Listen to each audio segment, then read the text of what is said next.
আমি কে? প্রমাণ তো করো আমি কার ছেলে। গ্রেফতার হওয়ার মুহূর্ত থেকে সুনীল খারে একটাই কথা চিৎকার করে পুলিশকে বলে চলেছে যে তারা প্রমাণ করুক তার পরিচয় কি। আচ্ছা, এই কেসটা কি? হ্যাঁ মা, বলো। তোর বাবা আর বেঁচে নেই।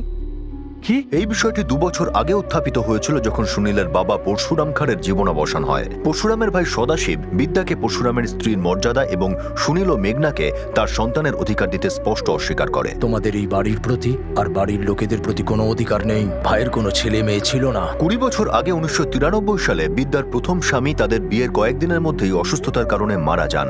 পরশুরামের স্ত্রী উষা বিয়ের কিছুদিনের মধ্যেই ক্যান্সারে আক্রান্ত হয়। পরশুরাম আর বিদ্যার এই দুঃখভাগের সম্পর্ক প্রেমের সম্পর্কে বদলে যায় এবং পরশুরাম বিদ্যাকে বিয়ে করতে চায়। আমি উষার দেখাশোনা করতে থাকবো আর তোমারও পুরো খেয়াল রাখবো। বিদ্যার দাদা আনন্দ এই সম্পর্কে রাজি ছিল না। তাদের বিয়ে একটা মন্দিরের সব রীতিনীতি মেনেই সম্পন্ন হয়। এই বিয়ে সাক্ষী ছিল সুশীল নিকম ও মহেশ কদম, যারা পরশুরামের ঘনিষ্ঠ বন্ধু। কিন্তু পরশুরামের বাবা এবং দাদা সদাশিব বিদ্যাকে তাদের পরিবারে ঠাঁই দিতে রাজি হয়নি। ও হলো দাসী, আর দাসীর জায়গা ঘরের বাইরে, ঘরের ভেতরে নয়। পরশুরাম তারপর বিদ্যার জন্য অম্বাখেরে একটা বাড়ি কেনে আর সে তার অসুস্থ প্রথম স্ত্রী উষা এবং দ্বিতীয় স্ত্রী বিদ্যার মধ্যেই নিজের সময় কাটাতে থাকে। কিছুদিনের মধ্যেই বিদ্যা প্রথম সন্তান সুনীলের জন্ম দেয়। তারপর মেঘনারও জন্ম হয়। 2010 সালে ক্যান্সারের সঙ্গে বহুদিন যুদ্ধ করার পর উষার মৃত্যু হয়। পরশুরাম ভীষণভাবে ভেঙে পড়ে। 2013 সালে পরশুরামের হার্ট অ্যাটাক হয় এবং তারও মৃত্যু হয়। পরশুরামের মুখাগ্নি সদাশিবের ছেলে গিরিশি করে এবং সুনীলকে মৃতদেহের কাছে পর্যন্ত আসতে দেওয়া হয় না। এখন এই মুহূর্তে পুলিশ সুপার স্থানীয় পুলিশ ইন্সপেক্টরের কাছে জানতে চায় যে আসলে সুনীলের অপরাধ কি। জানা যায় যে সুনীলকে মার্ডারের অভিযোগে গ্রেফতার করা হয়েছে। আমার মনে হয় সুনীল এটা রাগের মাথায় করেছে। আর আমাকে এই খাতা অনুযায়ী চলতে হবে। এফআইআর আর চার্জশিটে ঠিক ঠিক এন্ট্রি হওয়া উচিত। তারপর দেখুন। দাদা এমন কেন করলো? নিজের জীবনটা তো শেষ করেছে, আমাদেরটাও শেষ করলো। নিজের বাবা পরশুরাম খারের মৃত্যুর 2 বছর পর ইঞ্জিনিয়ারিং স্টুডেন্ট সুনীল একটা হত্যা করে। তার অপরাধ স্বীকার করায় কোনো আপত্তি ছিল না, কিন্তু সে চিৎকার করে পুলিশকে একটা কথাই বলছিল যে প্রথমে তারা যেন তার পরিচয় প্রমাণ করে। এই পরিচয়ের জন্যই সুনীল এবং তার মা বিদ্যা গত 2 বছর ধরে সংগ্রাম করছে। তোদের বাবার পরিবার আমার সাথে যা যা দুর্ব্যবহার করেছে, তোদের বাবা আমাকে আর তোদের দুজনকে সবকিছু দিয়েছে। কে কি বললো তাতে কিচ্ছু এসে যায় না।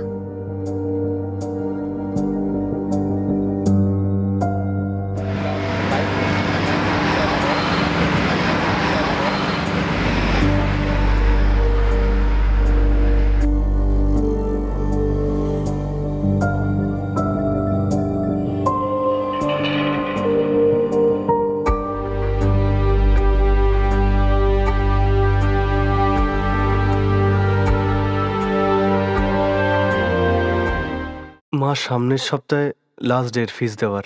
হ্যাঁ বাবা, চলে আসবে টাকাটা। কি করে আসবে মা? আমি বললাম না, তুই একদম চিন্তা করিস না। যেভাবে আগে আসতো এখনো চলে আসবে। শুধু তো লেখাপড়ায় যেন কোনো বাধা না আসে। তোর বাবা আর আমি এই স্বপ্নটাই তো দেখেছি।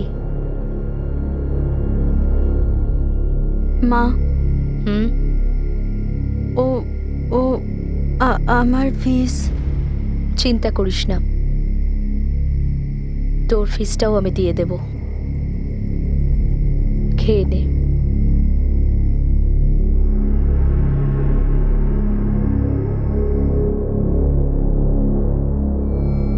বিদ্যা, আপাতত আমি না হয় কিছু একটা জোগাড় করে নিচ্ছি, কিন্তু সব সময় তো এরকম জোড়াতালি দিয়ে চলতে পারে না। এছাড়া আমার একটা দ্বিতীয় দায়িত্বও তো রয়েছে। আমি কি এসব বুঝি না দাদা, কিন্তু আমি কখনো এটা ভাবিনি যে এরকম দিনও দেখতে হবে। সুনীলের বাবা না চাইতেই প্রতি মাসে ফিস দিয়ে দিত,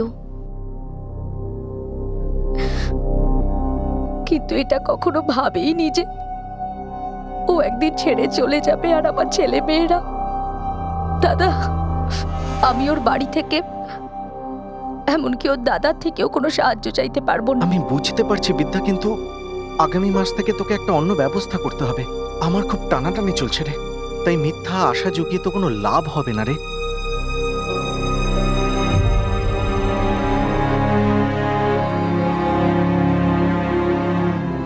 পরশুরামের মৃত্যুর পর বিদ্যা আর তার ছেলে মেয়েদের জীবন আপাদমস্তক বদলে গেল।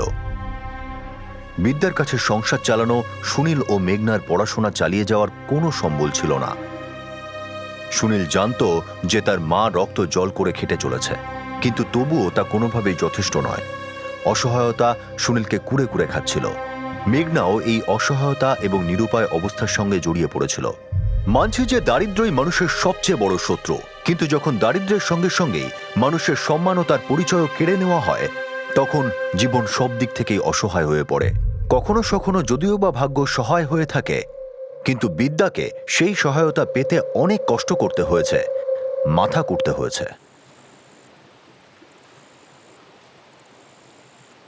আরে বিদ্যা, কি রতন দা, খবর শুনেছিস?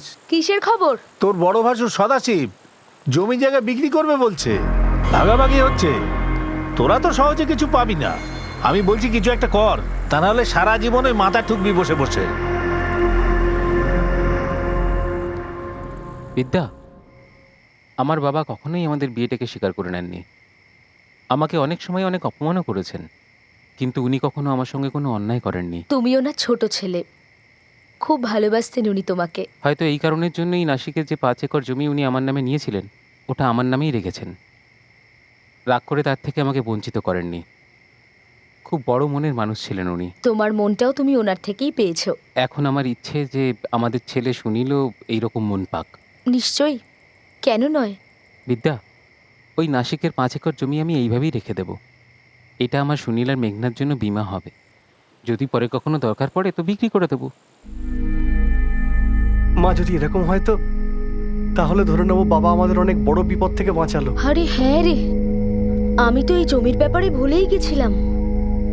হ্যাঁ, এখন জানতে পেরেছি যে সদাশিব দাদা জমি বিক্রি করছে, ভাগাভাগি হবে। আমার হঠাৎ করেই মনে পড়েছে। মা, কিন্তু তুমি এই জমির সমস্ত কাগজ গুছিয়ে রেখেছো তো?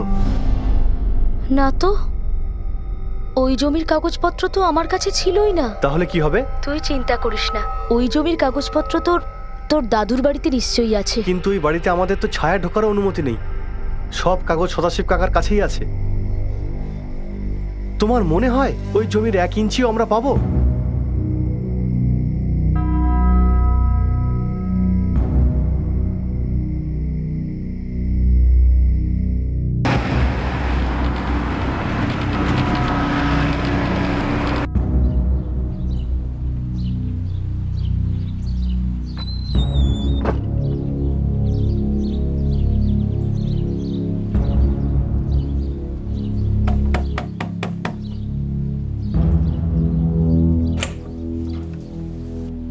আজ্ঞে। আগে নমস্কার দাদা। নমস্কার। আমি সদাশিব দাদার সঙ্গে দেখা করতে চাই। আপনি কে? বিদ্যা পরশুরাম খারে। ঠিক আছে, এখানেই দাঁড়ান।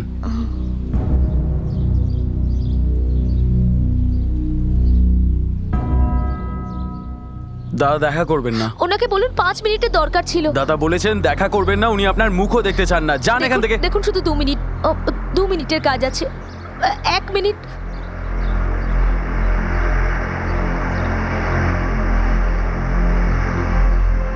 দাদা একটু পরে আসবেন, অপেক্ষা করুন। এখানে না, ওখানে, ওই নিচে। হ্যাঁ,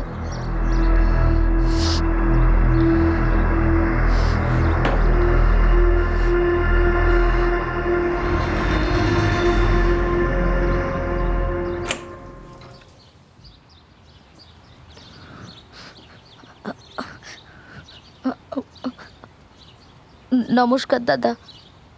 তোকে তো পরিষ্কার করে বলেছিলাম না এই বাড়িতে পা রাখবি না, না তুই না তোর ছেলে মেয়ে। দাদা, আমার স্বামী পরশুরাম আমায় বলেছিল যে সুনীলের দাদু নাসিকে ওই 5 একর মতো জমি কিনেছিলেন সুনীলের বাবার জন্য। আমার বাবা তার ছেলের জন্য কি কিনেছিলেন বা কিনেননি তাতে তোর কি আসে যায়? আমার স্বামী আমাকে বলেছিল যে ওই জমিটাও সুনীল আর মেঘনার জন্য বাঁচিয়ে রেখেছে। ব্যাস ওই জমিটারই কাগজপত্র দরকার আমার। কি কি কি কি কি কি আবার বল। নাসিকে যে জমিটা আছে ওটা আমার স্বামীরই, ওকে ওর বাবা দিয়েছিলেন।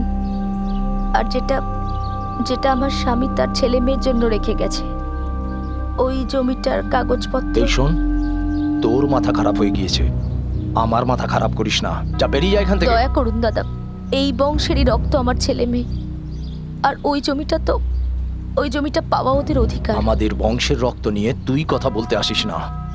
আমার ভাই পরশুরামের রক্ষিতা তুই। ভালোই ব্যবসা। তুই আরো কিছু ছেলে মেয়ে নিয়ে আসবি, আর ওই হারামির কুকুরের বাচ্চাগুলোকে আমি কি জমি বিলি করে বেড়াবো নাকি? এরকম কথা বলবেন না দাদা। পরশুরাম আর আমার মন্দিরে ভগবানের সামনে বিয়ে হয়েছিল, আর ওই জমিটা তো আমার ছেলে মেয়েদের ভবিষ্যৎ দাদা। শুধু ওই জমিটা দিয়ে দিন আমাদের, আমি আর কিচ্ছু চাইবো না। আমি লিখে দিতেও রাজি আছি। লিখে দিবি? হুমকি দিচ্ছিস আমায়? না দাদা, ভিক্ষা চাইছি। তার মানে তোর জমির দলিল দরকার, তাই তো? তাহলে যা, 7-12 প্রমাণ নিয়ে আয়। 7 আর কি যেন? আরে জমির প্রমাণপত্র থাকে সরকারের কাছে, আমি তারই কথা তোকে বলছি। ওতে কোথায় লেখা আছে পরশুরাম তোর ছেলের জন্য জমি লিখে দিয়েছিল? আমায় দেখা, তাহলে জমি তোর। কিন্তু ওই সব কাগজপত্র তো আপনার কাছে আছে দাদা। আমার কাছে তো অনেক কাগজ আছে, আর নাসিকের জমিরও আছে। পরশুরাম নিঃসন্তান অবস্থায় এই পৃথিবী ছেড়ে চলে গেছে, তাই আইন অনুযায়ী আমার ছেলেই সবকিছু পাবে। শুধু নাসিকের জমিই নয়, পরশুরামের সব সম্পত্তি শুধু এবং শুধুমাত্র গিরিশ পাবে। দাদা, আমার স্বামী কিন্তু নিঃসন্তান ছিল না। একটা ছেলে আছে ওর, একটা মেয়েও আছে। আপনি তো সবটা জানেন দাদা। জানলেই যে সে কথা মেনে নিতে হবে তা নয়। আইন দ্বিতীয় স্ত্রীকে মানে না, তো অবৈধ সন্তানকে কি করে মানবে? তোর ঝাঁসির রানী হবার শখ হয়েছে, তুই হ, আমার কিছু যায় আসে না। যা, সরকারি অফিসে গিয়ে 7-12 কাগজ নিয়ে আয়, আর প্রমাণ করে দিয়ে তোর 2 ছেলে মেয়ে আমার ভাই পরশুরামের বৈধ সন্তান। যদি এটা করতে পারিস, আমি লিখে দেবো জমি তোদের নামে।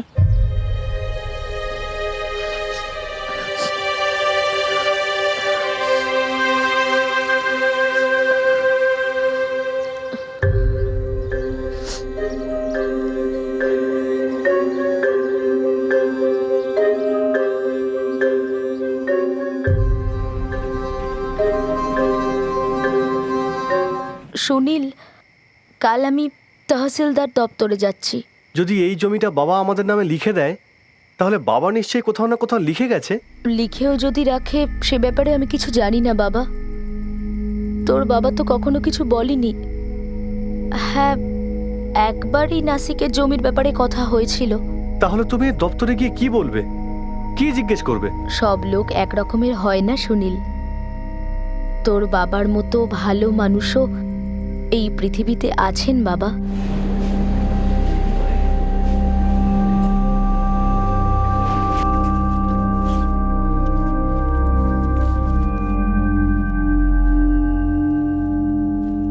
এই দেখুন, একেই বলে 7-12। জমি কেশব খাঁড়ের নামে ছিল, আর উনি পরশুরাম খাঁড়ের নামে করে দিয়েছেন। পরশুরাম খাঁড়ে কারোর নামে এটা করেননি। আমার ছেলের নাম সুনীল খাড়ে, ও পরশুরাম খাড়ের ছেলে। কোথাও না কোথাও হয়তো ও লিখে গেছে যে ওর পরে এই জমি সুনীলই পাবে। এটা সরকারি কাগজ ম্যাডাম, এখানে কোথাও কিছু লেখা হয় না। এই যে জায়গাটা দেখছেন, এখানে পরের মালিকের নাম লেখা হয়, আর এই জায়গাটা খালি আছে। দেখুন, নিজে দেখে নিন।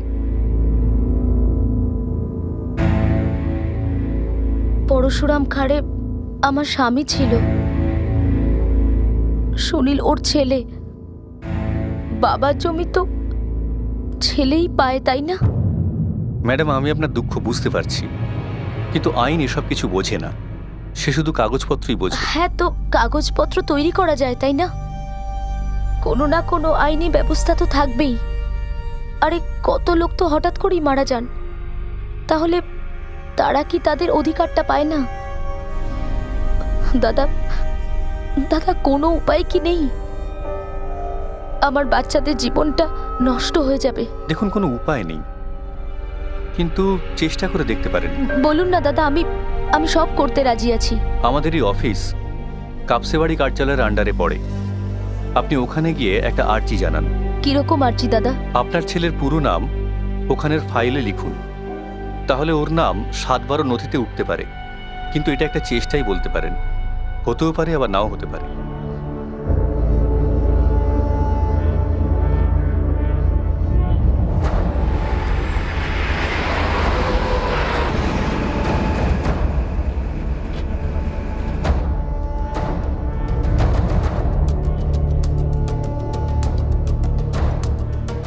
বিদ্যাদেবী, আপনার ছেলের নামটা রেজিস্ট্রি হবে, কিন্তু তার জন্য আমাদের কিছু প্রমাণ লাগবে, সার্টিফিকেট লাগবে। কিরকম সার্টিফিকেট? এক তো আপনাদের বিয়ের সার্টিফিকেটটা, আর আপনার ছেলের জন্মের প্রমাণপত্র।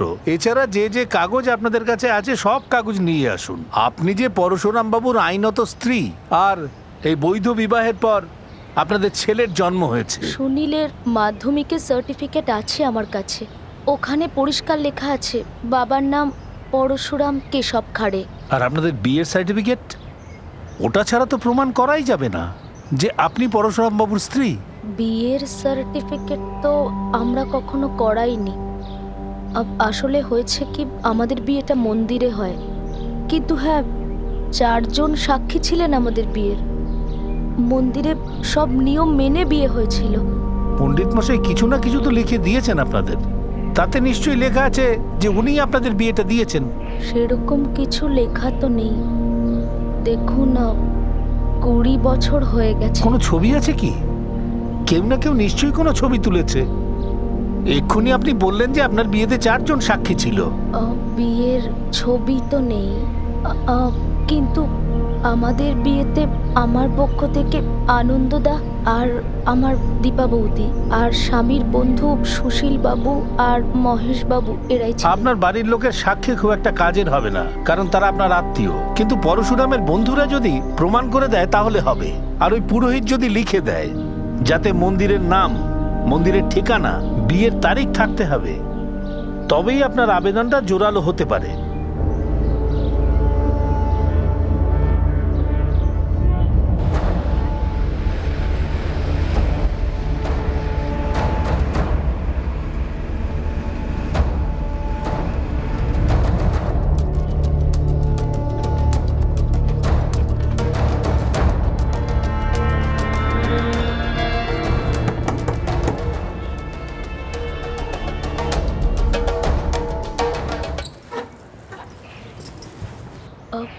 নমস্কার।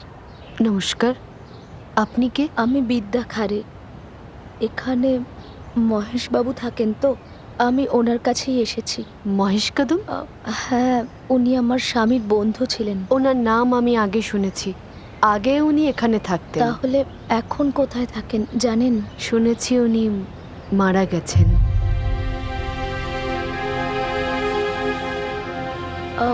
মহেশবাবুর একজন বন্ধু ছিলেন সুশীল নিগম।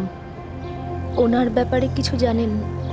না, আমার সঙ্গে তো ওনার কখনো দেখাই হয়নি। আমরা তো 4 বছর হলো এখানে আছি।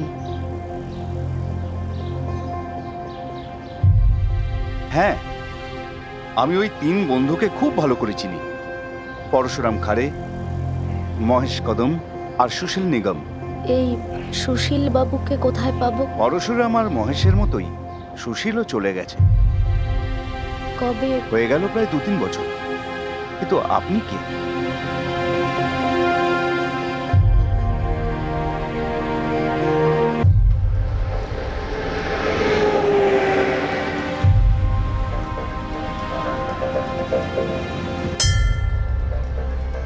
দিনকর উপাধ্যায় নাম ওনার।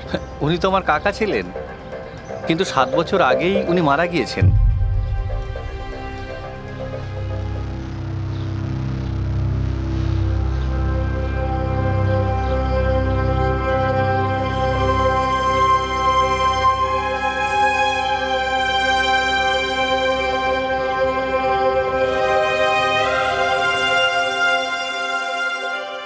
যারা যারা এটা সাক্ষী দিতে পারতেন যে আমি তোর বাবার স্ত্রী, তারা কেউ আর বেঁচে নেই।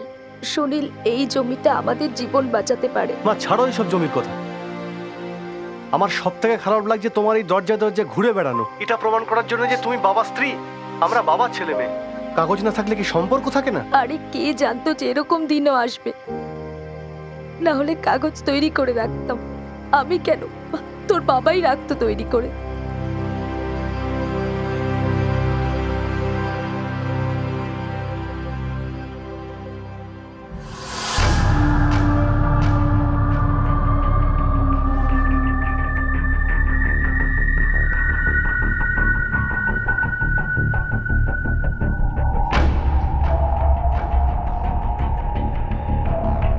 এই, তোর মাকে এত করে বোঝালাম, এবার তোকে পাঠিয়েছে?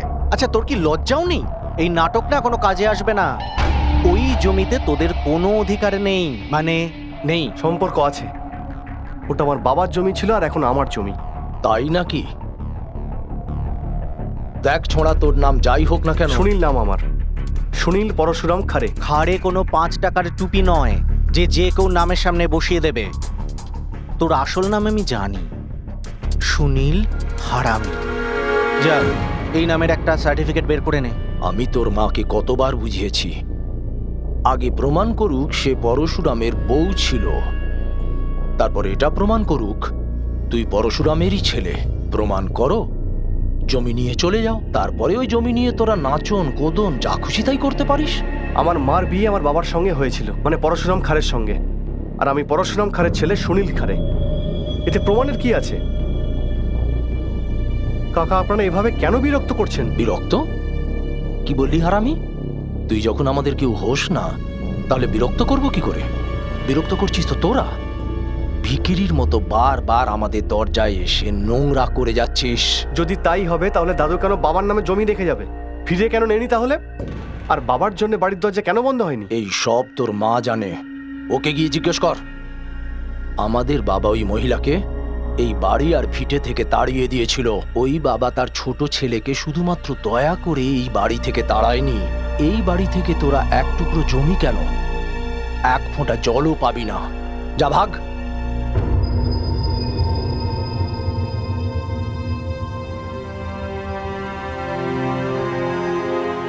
মা, আমি প্রমাণ করে দেব যে তুমি বাবা স্ত্রী ছিলে, আর আমরা ওনার সন্তান। এখন এই লড়াই জমি নিয়ে নয়,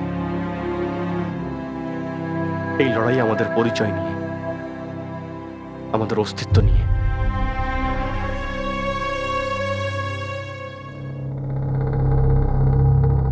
এটা তো কিছুই প্রমাণ করে না। কেন হবে না স্যার? উনি আমাদের বাবা ছিলেন, আমার মায়ের স্বামী। আমরা আর কি করবো এই সম্পর্ক প্রমাণ করতে? সুনীল, তোমার নাম 7/12-তে নথিভুক্ত করতে গেলে এই প্রমাণটা যথেষ্ট নয়। কিন্তু সাহেব, যারা যারা আমার বিয়েতে সেদিন ছিলেন, এমনকি পুরোহিত, তারা আর বেঁচে নেই। আমি কোথা থেকে প্রমাণ নিয়ে আসবো? আর যে মানুষগুলো এই পৃথিবীতেই নেই তাদের নজিরপত্র চাইছে আইন, কিন্তু আমরা তো বেঁচে আছি, সেটার কি কোনো গুরুত্ব নেই? এত এত নিষ্ঠুর কি করে হতে পারে আইন? দেখুন, আইন ক্ষমা করবার জন্যও প্রমাণপত্র চায়। একটা উপায় আছে। আপনি যা বলবেন আমরা করতে রাজি স্যার। তোমরা একটা উকিল ঠিক করো, কোনো ছোট কোর্টে গিয়ে অথবা ডিস্ট্রিক্ট কোর্টে গিয়ে একটা পিটিশন ফাইল করো। কিরকম পিটিশন? তোমরা বলছো যে পরশুরাম খাড়ের বড় ভাই সদাশিব খাড়ে তোমাদের সঙ্গে পরশুরামের সম্পর্ক মানতে রাজি হচ্ছে না, তাই তো? হ্যাঁ। এখন তোমরা একটা পিটিশন ফাইল করো যে তোমাদের সঙ্গে পরশুরাম খাড়ের পত্নী এবং পুত্রের সম্পর্ক আছে, কিন্তু তা সত্ত্বেও তোমাদের প্রপার্টি থেকে বাদ দেওয়া হচ্ছে। নোটিশ পাঠাও। আর যদি এই কেসটা কোর্টে অ্যাডমিট হয়ে যায়, আর যদি তোমার বিয়েটা মেনে নেওয়া হয়, তাহলে তোমাদের নাম 7/12-তে আসাটা নিশ্চিত। আর যদি কোর্ট একবার সিদ্ধান্ত নিয়ে নেয়, তহসিল অফিসও অ্যাকশন নিতে বাধ্য।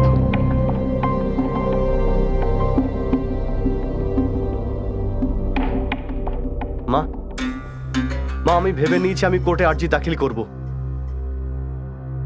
না রে বাবা, না। কোর্ট কাছারি পুরো চক্রবুহর মতো। কিছু যায় আসে না মা, চক্রবুহ হলে হবে। বাইরে এইভাবে দম বন্ধ হয়ে মরার থেকে ভালো যে চক্রবুহে ঢুকে যাওয়া, জান প্রাণ দিয়ে লড়ো। কিন্তু কয়েক বছর লেগে যাবে, আর তারপর তোর পড়াশোনার কি হবে? আরে সেটা তো শুধুমাত্র সার্টিফিকেট। তাছাড়া ডিগ্রির চেয়ে গুরুত্বপূর্ণ হলো আমার পরিচয়। এখন যদি আমার পড়াশোনা এখানে বাধা হয়ে দাঁড়ায়, তাহলে আমি সেটাও ছেড়ে দেবো। দেখ, তুই এসব কিচ্ছু করবি না। এই জমিটা আমাদের কেন দরকার? হ্যাঁ, যাতে তোর আর মেঘনার পড়াশোনা ঠিকভাবে হয়। আগামী দিনগুলোয় যেন টাকার সমস্যা না হয়, ঠিক সময় ফিস দেওয়া যায়। দেখ বাবা, মেঘনার তো বিয়েও ঠিক হয়ে গেছে। হ্যাঁ, জানি যে ছেলের বাড়ি থেকে কিছু চাইনি, কিন্তু আমাদের তো দিতে হবে। আরে সমস্যার পাহাড় আমাদের সামনে, আর এই সব কিছুকে ছেড়ে দিয়ে আমরা কোর্ট কাছারি করব? মা, মেঘনার মাথা ওর শ্বশুর বাড়িতে উঁচু হয়ে থাকা উচিত, যাতে ওর চোখে চোখ রেখে বলতে পারে ও মেঘনা পরশুরাম খারে। মেঘনা অবৈধ সন্তান নয়। মা, পরিচয় হলো সব কিছু। পরিচয় না থাকলে সমাজ মানে না, পরিচয় না থাকলে অস্তিত্বও নেই। আর আমি এটা দেখিয়ে দিতে চাই খারে পরিবারকে, ওরা যদি সারা জীবন আমাদের ঘৃণা করে, দূরে সরিয়ে রাখে, তাহলে আমি প্রমাণ করে দেব ওই সদাশিব খারে আর গিরিশ খারেকে যে আইন অনুযায়ী আমরা ওই পরিবারের সন্তান, ওই বংশেরই রক্ত।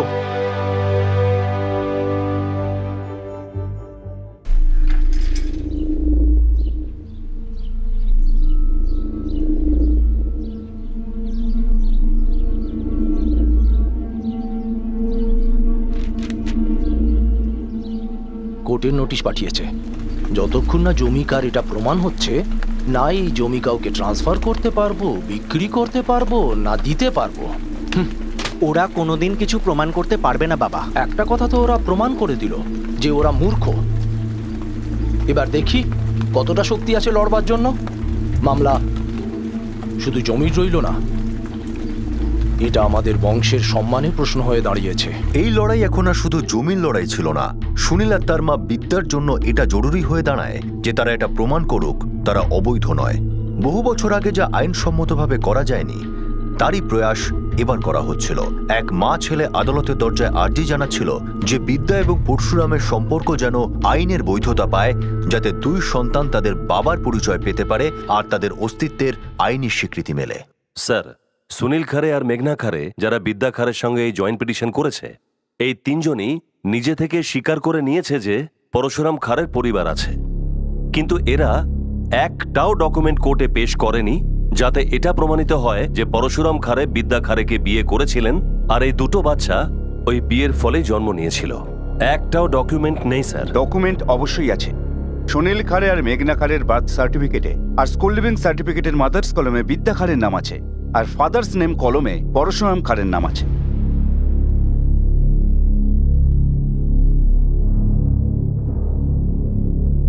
স্যার, আমি যদি বাইরে গিয়ে কোনো পাথরকে শূন্যে ছুঁড়ে দিই, তাহলে ওই পাথরটা গিয়ে কোনো না কোনো পরশুরামের মাথায় ঠিকই পড়বে।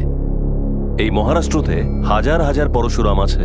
তার আমার ক্লায়েন্টের ওই কেসটাই পরশুরাম খারের বড় ভাই সদাশিব খারে অ্যাকসেপ্ট করেছেন, কোনো অপরিচিত নয়।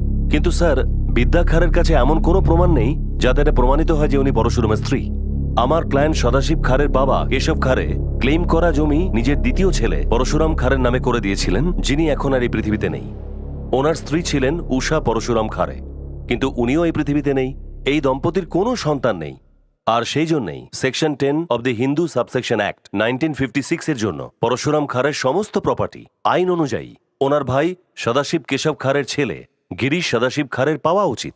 তার স্কুল লিভিং সার্টিফিকেট আর বার্থ সার্টিফিকেট এগুলো লিগ্যাল ডকুমেন্ট, কোর্ট কখনো এগুলোকে অস্বীকার করতে পারে না। তাহলে কি বার তার স্কুল সার্টিফিকেট এটা প্রমাণ করতে পারে যে পরশুরাম খারে আসলে বিদ্যা খারেকে বিয়ে করেছিলেন? কিন্তু এটা কি হতে পারে না যে বিদ্যা খারে এটা একটা বড় প্ল্যান করে বড়সড় ষড়যন্ত্র করেছিলেন যাতে এই পরশুরাম খারের নাম নিজের বাচ্চাদের স্কুল এবং বার্থ সার্টিফিকেটে শুধুমাত্র এই জন্য জুড়ে দেওয়া হয়েছিল যে যাতে আমার ক্লায়েন্ট সদাশিব কেশব রাওয়ের সম্পত্তি সম্পূর্ণভাবে কবজা করতে পারে, ওনাকে হ্যারেস করতে পারে? স্কুল লিভিং সার্টিফিকেট আর বার্থ সার্টিফিকেটে কেউ কারোর নাম জোর করে ঢোকাতে পারে না। এটা আমার ক্লায়েন্টের ওপর মিথ্যে অভিযোগ করা হচ্ছে যে উনি কোনো ষড়যন্ত্র করছেন ওই জমিটা হাতানোর জন্য। বাচ্চাদের নাম স্কুল লিভিং সার্টিফিকেটে অনেক বছর আগে লেখা হয়েছে, যে ব্যাপারটা খুব স্বাভাবিকভাবে হয়েছে। আজ আমার ক্লায়েন্ট নিজের অধিকার ফিরে পেতে চাইছেন, কারণ ওনার কাছে আজ বিকল্প কোনো আয়ের ব্যবস্থা নেই। এতদিন ধরে ছেলেমেয়ের পড়াশোনা আর সংসারের খরচ পরশুরাম খারের রোজগারেতেই চলত, আর পরশুরাম খারে মারা যাবার পর তাই ওনার সমস্ত সম্পত্তি ওনার স্ত্রী আর সন্তানদের পাওয়া উচিত। আমি মহামান্য বিচারকের কাছে আবেদন করছি আমার ক্লায়েন্ট বিদ্যা খারে আর পরশুরাম খারের সম্পূর্ণ নিয়ম মতে মন্দিরে বিবাহকে স্বীকৃতি দেওয়া হোক, তাকে আইন সিদ্ধ করা হোক। বিয়ে হয়েছিল 30শে সেপ্টেম্বর 1993 সালে সাহেব, গায়ত্রী দেবীর মন্দিরে আম্বা খেড়ে। ওখানেই হয়েছিল। আমি আর আমার স্ত্রী দীপা দুজনেই ছিলাম ওখানে। বিয়ের ব্যাপারে আত্মীয় স্বজনের সাক্ষী কবে থেকে জোরালো হলো? মন্দিরে হয়ে যাওয়া বিয়ের ব্যাপারে কম করে দুজন সাক্ষীর প্রয়োজন হয়, তার মধ্যে একজন সাক্ষী এমন হবে যে কিনা আত্মীয় নয়। আর বিদ্যা খারে বিয়ের কোনো একটা ডকুমেন্ট অথবা ডকুমেন্টারি ফটোগ্রাফিক প্রুফ পেশ করেনি।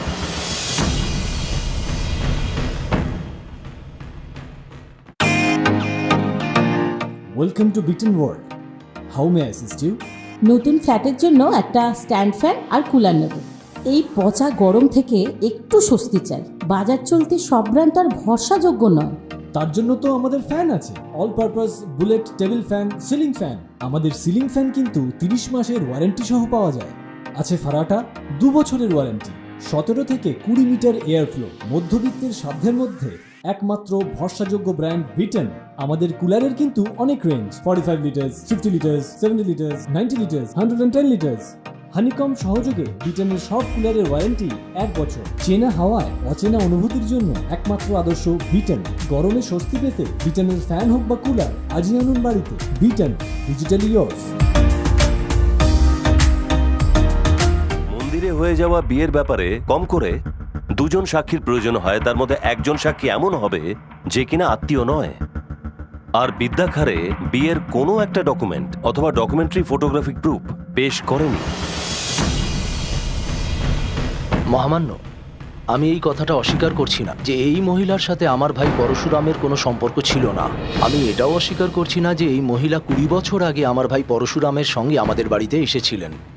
ওই সময় আমার ভাইয়ের স্ত্রী উষা ছিলেন। 5 বছর আগে তিনি মারা গেছেন।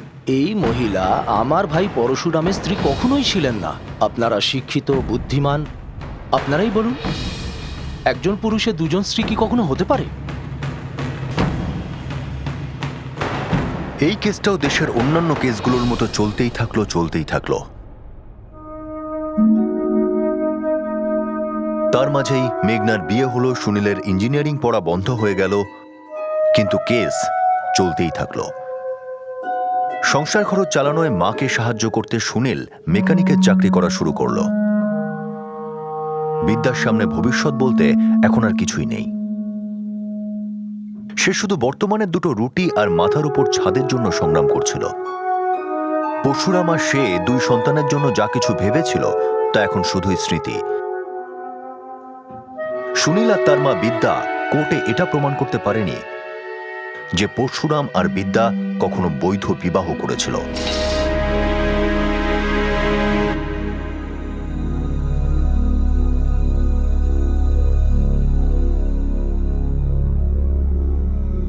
সুনীল,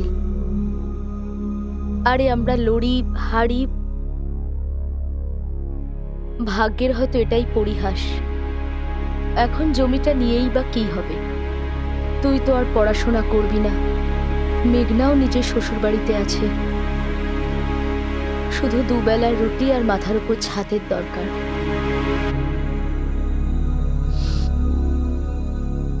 দুজনে কিছু না কিছু করে নেব।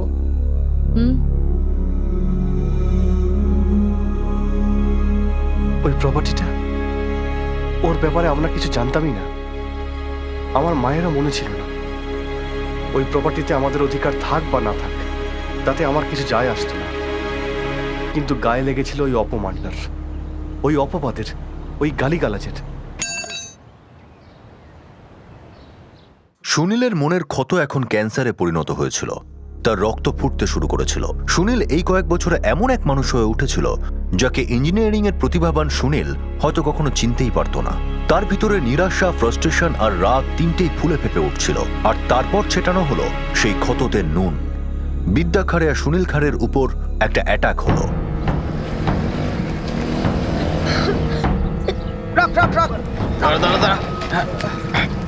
আরে কি করছো কেন সুনীল?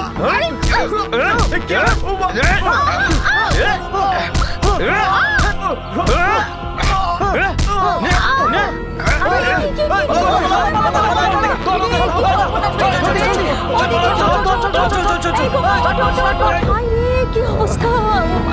কত রক্ত বেরোচ্ছে গো! চলো চলো চলো।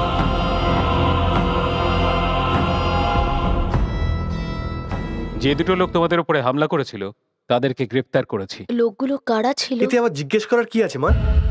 স্যার, আপনি সদাশিব খাড়ে আর গিরিশ খাড়েকে গ্রেপ্তার করুন। সুনীল, আমাদের পরিচয় মিটিয়েও এদের শান্তি হয়নি। এখন আমাদের প্রাণে মেরে ফেলতে চায়। না সুনীল, এই হামলাতে সদাশিব খারের কোনো হাত নেই। সাহেব, সুনীল খাড়েকে আমি ধার দিয়েছিলাম, ও ফেরত দেওয়ার নামই করছিল না। আর আমি যখন ওর কাছে চাইলাম, আমাকে উল্টোপাল্টা বলতে লাগলো, কিসের টাকা, কার টাকা। সাহেব, টাকা যখন ধার দিয়েছি রাগ তো হবেই না। এটা পুরোপুরি মিথ্যে কথা স্যার। আজ অব্দি আমি কারো কাছ থেকে 1 টাকাও ধার করিনি স্যার। ওরা দুজন তো এটাই বলছে। আর আপনিও সেটা বিশ্বাস করলেন? ওদের দুজনকে আমাদের মারার জন্য সদাশিব খারেই পাঠিয়েছিল। কোনো প্রমাণ আছে তোমার কাছে? একদম ঠিক বলেছেন স্যার। সমাজ আমাদের উপরে অন্যায় করছে, আর প্রমাণও আমাদেরই দিতে হবে।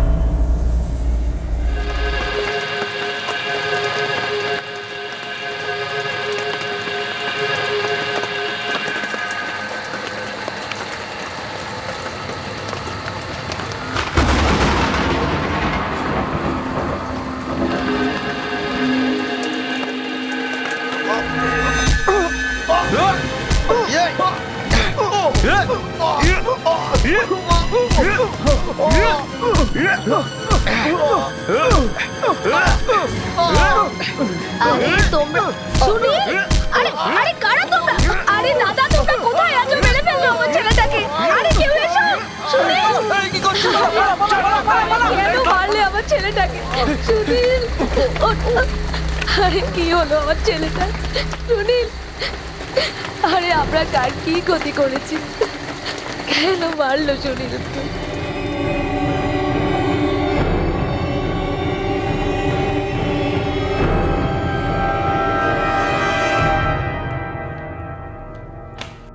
স্যার, যখন কেস ফাইল হয়েছিল অভিযোগকারীরা সুনীলের পুরো নাম লেখাননি।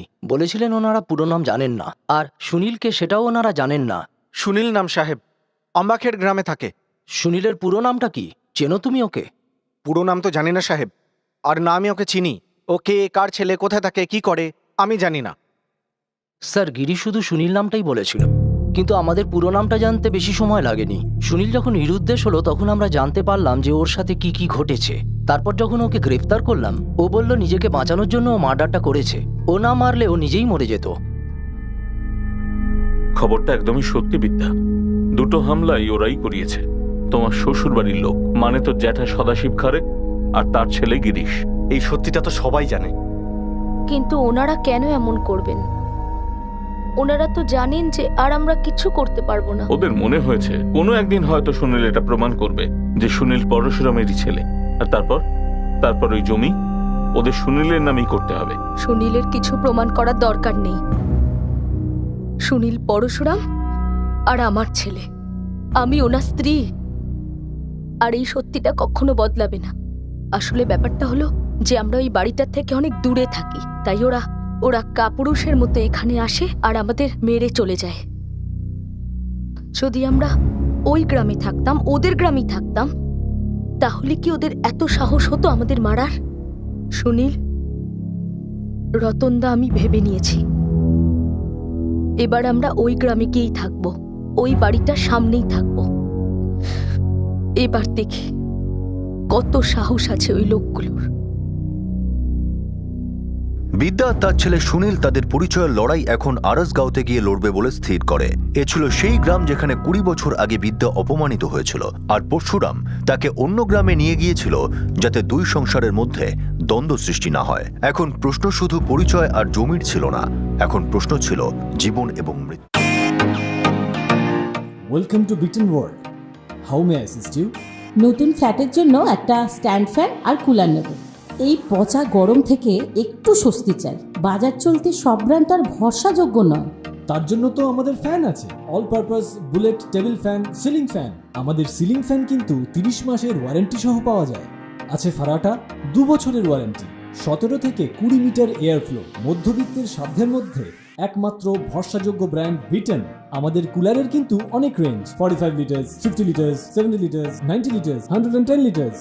হানিকম সহযোগে বিটেনের সব কুলারের ওয়ারেন্টি 1 বছর। চেনা হাওয়ায় অচেনা অনুভূতির জন্য একমাত্র আদর্শ বিটেন। গরমে স্বস্তি পেতে বিটেনের ফ্যান হোক বা কুলার, আজই আনুন বাড়িতে। Beaten, digitally yours.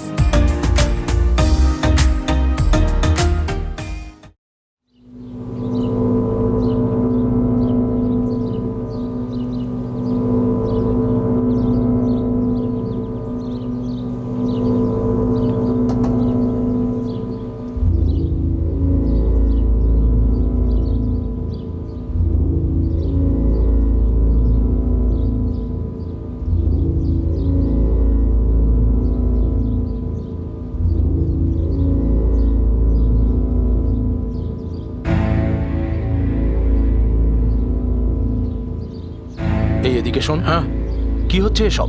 ছাড়ো না, পাগল হয়ে গেছে। বাড়ির সামনেই বাড়ি ভাড়া নিয়ে রয়েছে। তুমি চা খাও। দেখাও দেখাও, যত নাটক দেখানোর দেখাও। তোমরা চিরকাল ওই থেকে যাবে, অবৈধ হারামি কুত্তা। হ্যাঁ? তুমি আমার ভাইয়ের জমি পাবে না, তার নামও পাবে না। তোরা সমাজের কলঙ্ক হয়েই থাকবি, কুত্তা হারামি। এবার কাকে আবার নিজের বাবা বানাতে চলেছিস? বলে ফেল। বলি মা ছেলে দুজনে মিলে একটা কোম্পানি খুলে ফেল, পেশাদার হারামি। যেখানেই টাকা দেখিস কুত্তার মতো ল্যাজ নাড়াতে চলে যাস। ভিখারি, নিচু জাত।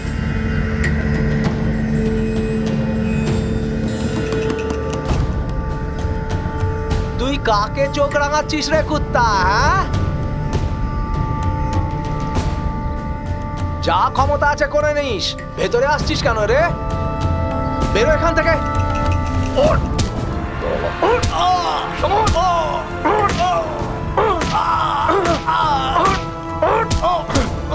সুনীল! সুনীল! আরে কি করছিস নাকি সুনীল? বাবা! আরে দাদা! আরে কেউ ওকে ছাড়া! আরে আমাদের মারতে চেয়েছিলি না? এখন নিচে শেষ হয়ে গেছিস। শেষ, সব শেষ। এই কুত্তা আমার বাবাকে মারছিস কেন? আরে আমার বাবাকে মেরে ফেললো। কুত্তার বাচ্চাটাকে কেউ আটকাও! আরে দাদা! কি হলো? আরে ওকে কেউ আটকাও! আমার বাবাকে মেরে ফেললো। বাবা! আরে বাবা, কি হয়ে গেল? বাবা! চালা কুত্তা! বাবা! বাবা! বাবা! আমি ওকে বলেছিলাম এখানে থাকবো। আমারও ততটাই দোষ, আমিও ততটাই অপরাধী।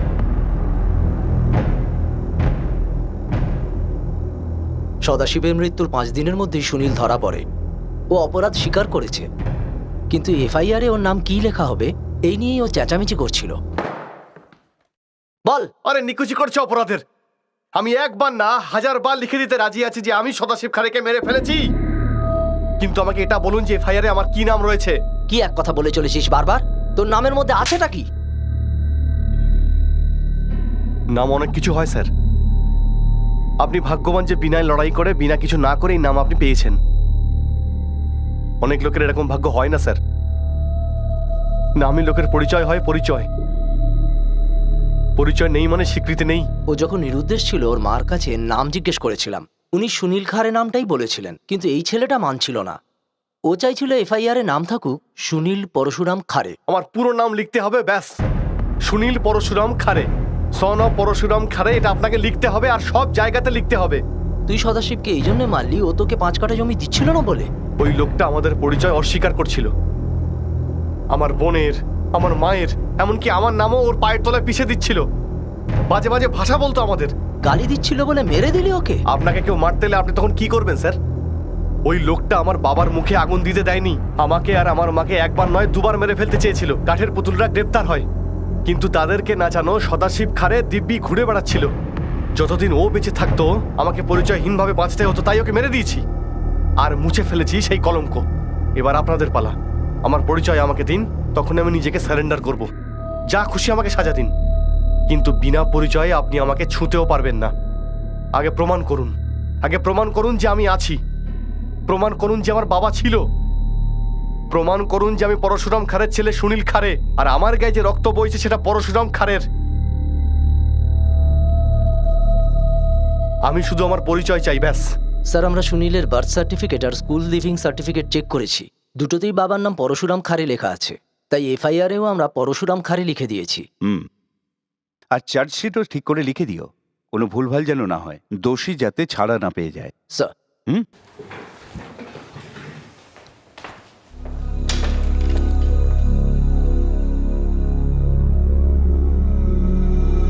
এই লড়াইটা আমাদের কোথায় নিয়ে এলো সুনীল? দরকার ছিল না, ছেড়ে দিলেই ভালো হতো। পরিশ্রম করে একটা নতুন পরিচয় বানাতাম আমরা।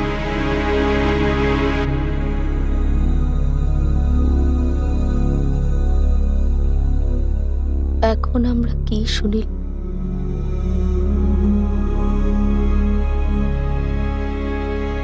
আমাদের পরিচয়টাই বা কি?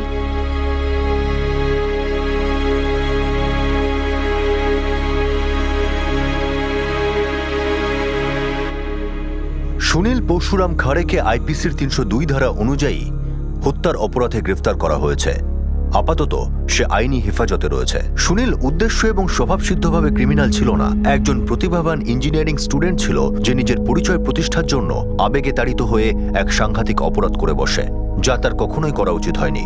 সুনীলের এই অপরাধের জন্য নিশ্চয়ই শাস্তি হবে, কিন্তু সুনীল আর তার মা বিদ্যার দুর্দশা একটা গুরুত্বপূর্ণ বিষয়ে আলোকপাত করল, আর তা হলো দ্বিতীয় স্ত্রী আর তার সন্তানদের অধিকার, যখন স্বামী তার প্রথম স্ত্রীর সঙ্গে আইনসম্মতভাবে বিবাহ বিচ্ছেদ করেনি। আমাদের দেশের আইন অনুযায়ী এমন সম্পর্ক স্বাভাবিকভাবে সম্পত্তির উত্তরাধিকারের কোনো ভাগ পায় না। যদি এমন সম্পর্ককে আইনের আওতায় আনার চেষ্টা করা হয়, তাহলে সেই স্বামীর বিরুদ্ধে দ্বিতীয় বিবাহ অর্থাৎ বাইগামির কেস দায়ের হবে, আর তারপর পরিস্থিতি অনুযায়ী এক বা দুজন স্ত্রীকেই স্বামীর সঙ্গে সংঘর্ষ চালাতে হয় ভরণ পোষণের জন্য, নিজের ও নিজের সন্তানদের দেখাশোনার জন্য। বিদ্যা এবং পরশুরামের সম্পর্ক যেদিন থেকে গড়ে ওঠে, সেই দিন থেকেই তারা উভয় সংকট আর সমস্যায় জর্জরিত হয়ে পড়ে। উষা এবং বিদ্যা দুজনের ভালোবাসা এবং অনুভূতি পরশুরামকে সমানভাবে টেনে রেখেছিল, আর পরশুরামও দুজনের সঙ্গে সমান সুবিচার করছিল আর কর্তব্য পালন করছিল। কিন্তু দুই স্ত্রীর সঙ্গে একজন স্বামী যতই সুবিচার করুক, কিন্তু আইন উত্তরাধিকারের ক্ষেত্রে শুধুমাত্র একটা বিয়েকেই বৈধ বলে মানে, আর সেই বিয়েকে প্রমাণ করার জন্য আইনসম্মত প্রমাণ পেশ করা অনিবার্য হয়ে দাঁড়ায়। একদিক থেকে দেখতে গেলে সুনীল এমন একটা পরিস্থিতির শিকার ছিল যার মধ্যে তার জন্ম হয়নি ঠিকই, কিন্তু যার কারণে তার জগৎ বদলে গেল।